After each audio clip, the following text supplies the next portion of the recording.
তোমাক স্মৰণ কৰিছিলোঁ। ব্ৰহ্মা আৰু বসুন্ধৰাৰ পৰা এইমাত্ৰ জানিলোঁ যে ভাৰতবৰ্ষত ধৰ্মৰ গ্লানিয়ে নৰতনু অস্থিৰ কৰি তুলিছে।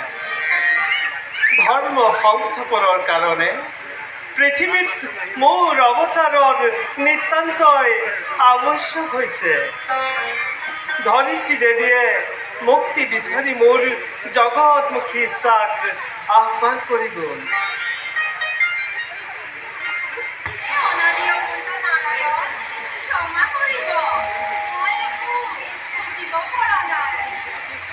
জানা যে পূৰ্বে সপ্তবাৰ অৱতাৰী হৈ মই পৃথিৱীৰ ভাৰ হৰণ কৰিলোঁ।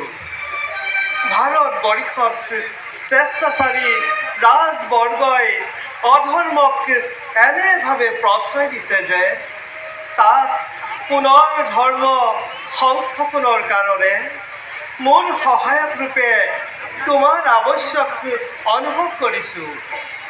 অকল তুমিয়েই কিয়, সৌৰজগতৰ অমৰ বৃন্দায়ো পুণ্যভূমি ভাৰতত জন্মগ্ৰহণ কৰি মোৰ কৰ্মৰ সহায়ক হ'ব লাগিব।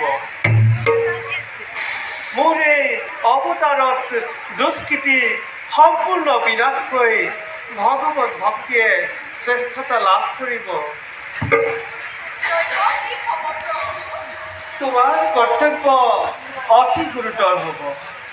সম্প্ৰতি তুমি গকুলত যশোদা দেৱীৰ গৰ্ভত অৱতীৰ্ণ হোৱাগৈ।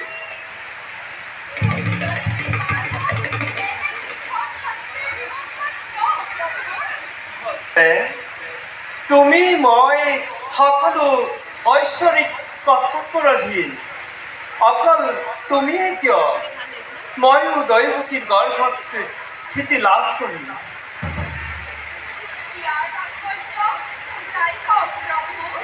ইয়াৰ তাৎপৰ্য দেৱৰো অবৈধ। সৃষ্টিৰ আনন্দময় স্বৰূপেই বাসুদেৱ। তুমি জানা কাল হ'ল ঈশ্বৰৰ বিক্ৰম মাথো। কাল আৰু মায়াৰ প্ৰভাৱেৰে সংসাৰৰ চক্ৰ পৰিৱৰ্তন হৈ থাকে। ভাৰত ভূমিত এনে এক পৰিৱৰ্তনৰ কাৰণে বসুদেৱ আৰু দৈৱকীৰ পুত্ৰৰূপে মই এক পূৰ্ণ দেশ ধাৰণ কৰিম।